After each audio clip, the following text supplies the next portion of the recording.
오늘 주시는 하나님의 말씀은 사사기 2장 1절에서 5절까지의 말씀입니다. 제가 봉독하도록 하겠습니다. 여호와의 사자가 길갈에서부터 복임으로 올라와 말하되 내가 너희를 애굽에서 올라오게 하여 내가 너희의 조상들에게 맹세한 땅으로 들어가게 하였으며 또 내가 이르기를 내가 너희와 함께한 언약을 영원히 어기지 아니하리니 너희는 이 땅의 주민과 언약을 맺지 말며 그들의 제단을 헐라하였거늘 너희가 내 목소리를 듣지 아니하였으니 어찌하여 그리하였느냐. 그러므로 내가 또 말하기를 내가 그들을 너희 앞에서 쫓아내지 아니하리니 그들이 너희 옆구리에 가시가 될 것이며 그들의 신들이 너희에게 울무가 되리라 하였노라. 여호와의 사자가 이스라엘 모든 자손에게 이 말씀을 이르매 백성이 소리를 높여 운지라. 그러므로 그곳을 이름하여 복임이라 하고 그들이 거기서 여호와께 제사를 드렸더라. 아멘. 할렐루야. 오늘 저는 다시 길갈로라는 주님의 말씀으로 함께 은혜를 나누겠습니다. 이 사사기 시대를 오늘날의 현실에 적용을 한다면 이스라엘은 구약의 교회를 말하고 또한 우리 시대의 이스라엘이란 신약 시대의 언약 백성들을 말합니다. 이 같은 관점에서 우리들은 사사기의 교훈들을 먼 과거의 그들에 대한 이야기로 받지를 말고 우리들에게 주는 말씀으로 이해를 해야 합니다. 그러기에 우리들이 이 사사기를 읽으면서 제일 먼저 적용을 시켜야 할 대상은 바로 이 교회입니다. 여러분, 구약 백성들은 어떤 사람의 말처럼 입만 살고 발은 죽은, 즉 행위는 없는 자들이었습니다. 그들은 하나님의 약속들을 헌식짝처럼 내던지곤 하였습니다. 그럼 오늘날 우리들의 교회는 어떻습니까? 우리도 입만 살고 발은 죽은 자들이라는 우리 주님의 평가를 받고 있지는 않습니까? 이것이 바로 사사기가 우리에게 주는 도전인 것입니다. 오늘 본문은 하나님이 이스라엘 백성을 책망하는 내용입니다. 1절에 보면 여호와의 사자가 길갈에서부터 복임으로 올라와 말하되 내가 너희를 애굽에서 올라오게 하여 내가 너희의 조상들에게 맹세한 땅으로 들어가게 하였으며 또 내가 이르기를 내가 너희와 함께한 언약을 영원히 어기지 아니하리니 라고 말씀을 합니다. 여호와의 사자가 나타나서 이스라엘 백성들에게 말씀을 하는 내용입니다. 그런데 이 여호와의 사자는 길갈에서부터 왔다고 말을 합니다. 여러분, 과거에도 길갈에서 여호와의 사자가 나타난 적이 있었습니다. 여호수아 5장 13절로 15절에 보면 여호수아가 여리고를 치러 갈 때 여호와의 군대 대장이 여호수아 앞에 나타났습니다. 그 군대 대장이 여리고를 향해 서서 여호수아에게 나를 따르라 라고 말을 하지 않고 칼을 빼어들고 여호수아를 향해 선 것은 여호와는 이스라엘과 함께 싸우시는 분임을 의미하는 것이었습니다. 어떤 이스라엘과 함께 싸우시는 분입니까? 그것은 길갈에서 우리가 어떤 일이 있었는가를 보면 잘 알 수가 있습니다. 여러분, 길갈이란 뜻은 굴러갔다라는 뜻인데 애굽의 속박 생활로 인해서 그 당한 수치를 이스라엘에게서 굴러가게 하셨음을 뜻합니다. 즉 요단강을 건너가 가나안 땅 길갈에서 언약의 징표인 할례를 받음으로써 애굽에서의 모든 모멸과 수치와 비난, 힐책 등을 멀리 내어버렸다라는 뜻입니다. 여기서 길갈이 가나안 정복의 중요한 곳임을 우리가 알 수가 있는 것입니다. 이스라엘은 요단강을 건넌 후에 요단에서 가져온 12개의 돌을 가지고 나와 길갈에 기념비를 세웠습니다. 그리고 그 길갈에서 이스라엘 백성들이 할례 의식을 행했습니다.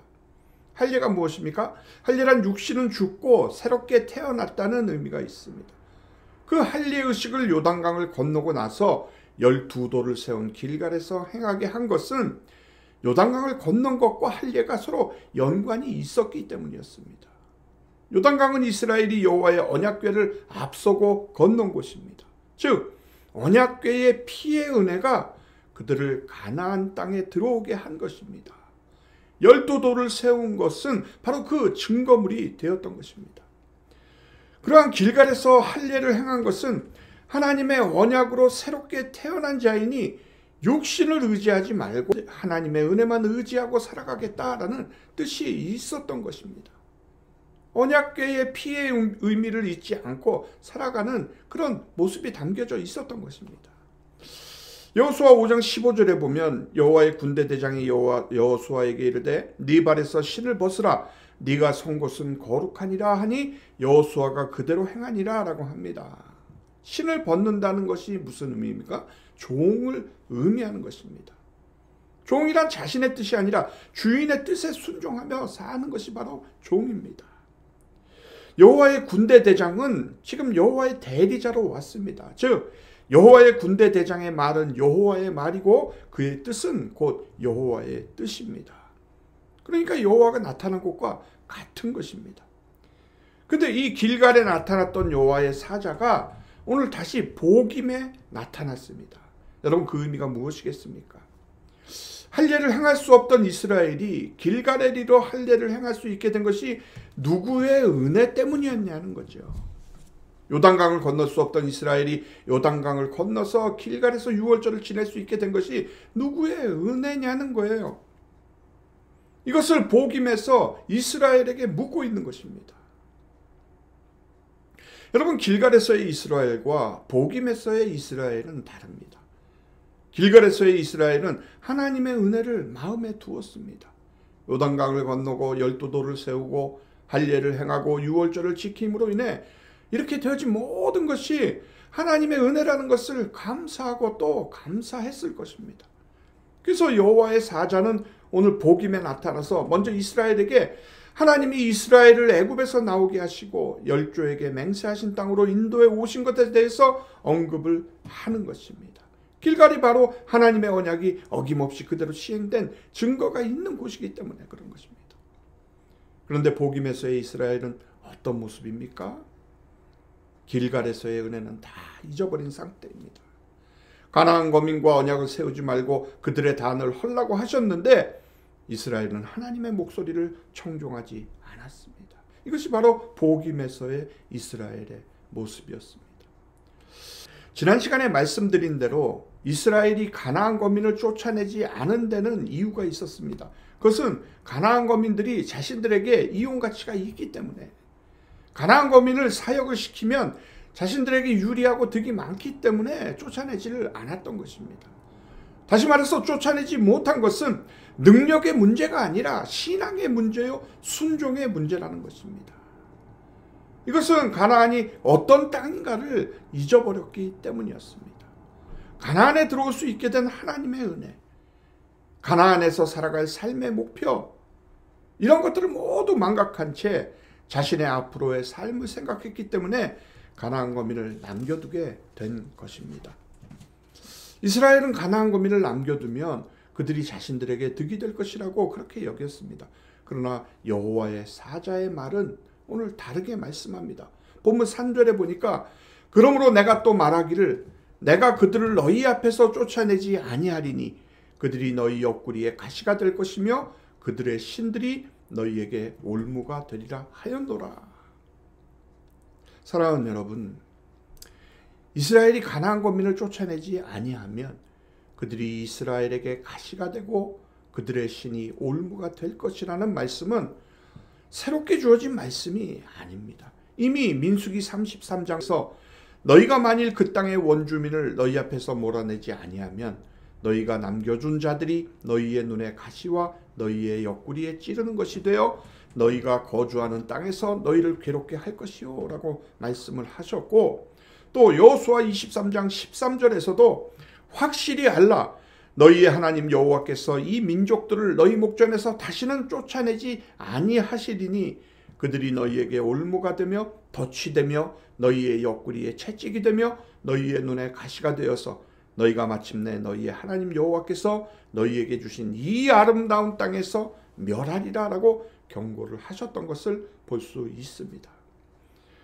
이렇게 경고의 말씀이 있었음에도 불구하고 가나안 거민을 쫓아내지 않은 것은 말씀을 잊어버리고 눈에 보이는 이익을 쫓아갔기 때문이었습니다. 여러분, 이스라엘이 가나안 거민을 남겨두면서 하나님의 말씀을 생각을 했겠습니까? 말씀을 생각하며 갈등을 하면서 가나안 거민을 남겨두었겠냐는 거예요. 아닙니다. 이스라엘은 아예 하나님의 말씀을 잊어버렸습니다. 생각지도 않았던 것입니다. 그런 이스라엘에게 여호와의 사자가 나타나서 내가 그들을 너희 앞에서 쫓아내지 아니하리니 그들이 너희 옆구리에 가시가 될 것이며 그들의 신들이 너희에게 올무가 되리라 라고 말씀을 합니다. 무슨 말씀입니까? 즉 이미 경고하신 대로 되어질 것이다 라는 뜻입니다.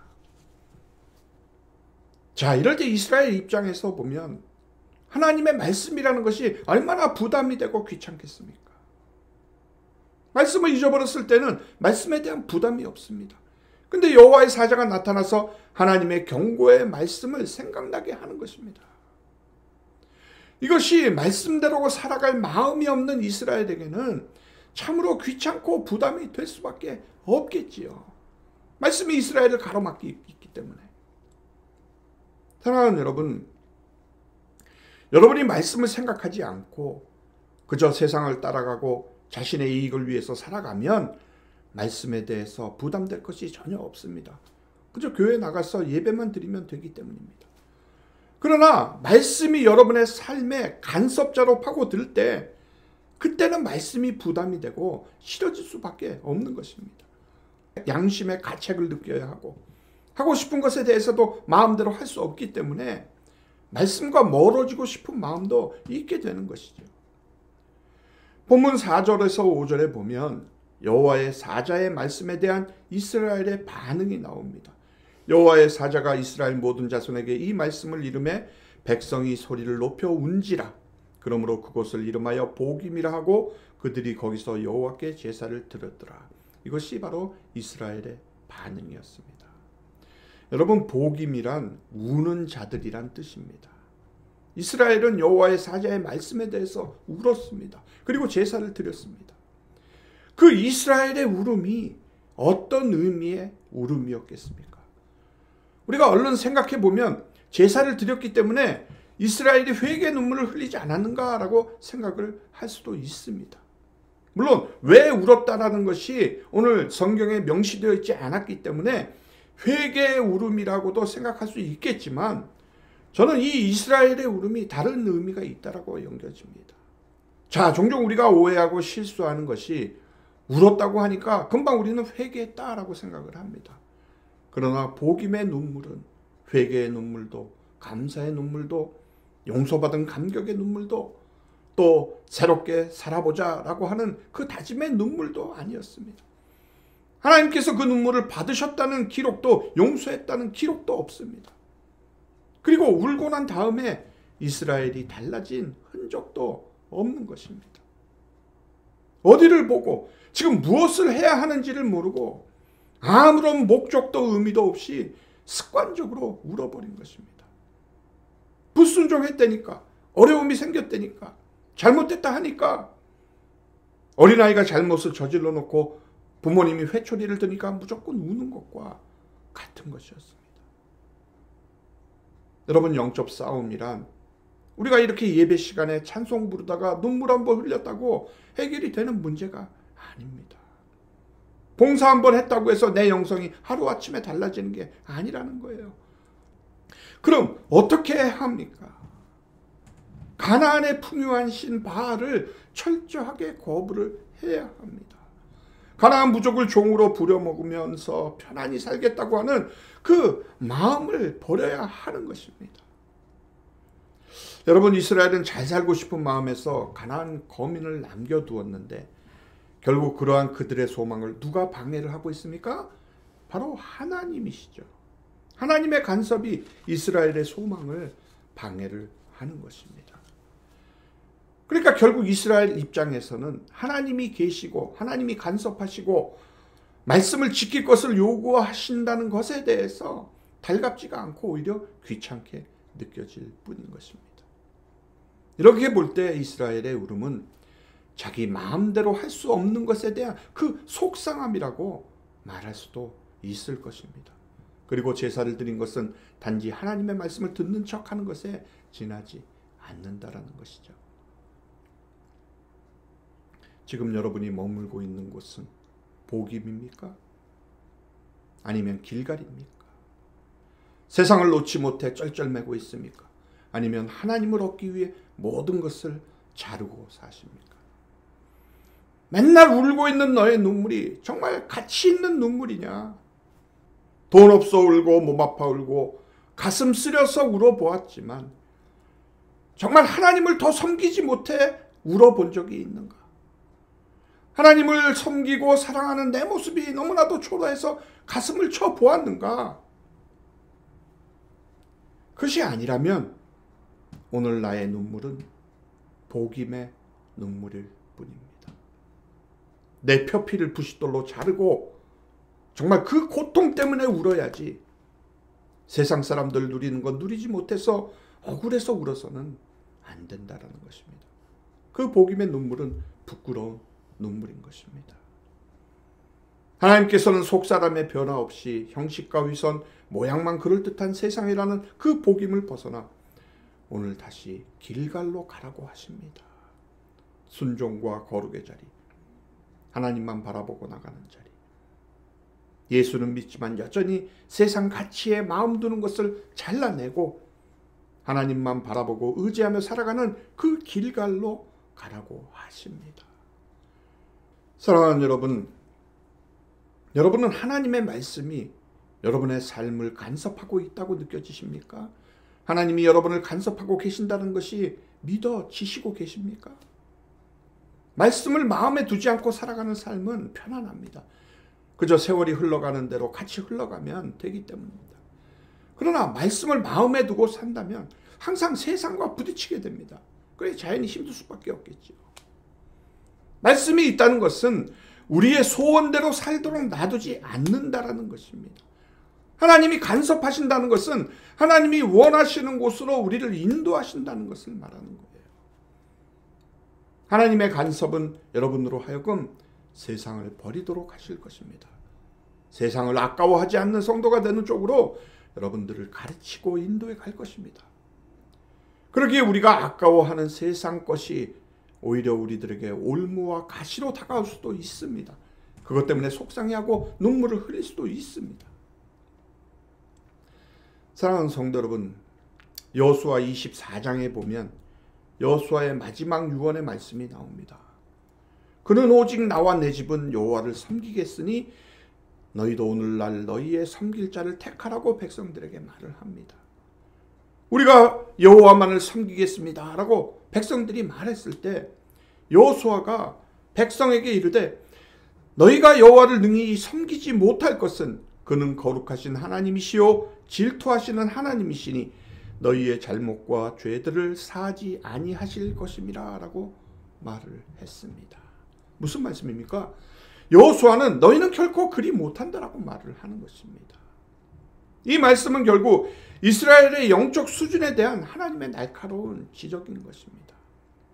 그러므로 항상 하나님의 인도하심이 왜 있는가를 생각을 하시고 오직 생명의 나라에 들어가는 것이 우리 삶의 전부임을 잊지 말고 다시 길갈로 그 회복의 자리로 돌아가는 저와 여러분이 되시기를 주님의 이름으로 축원합니다.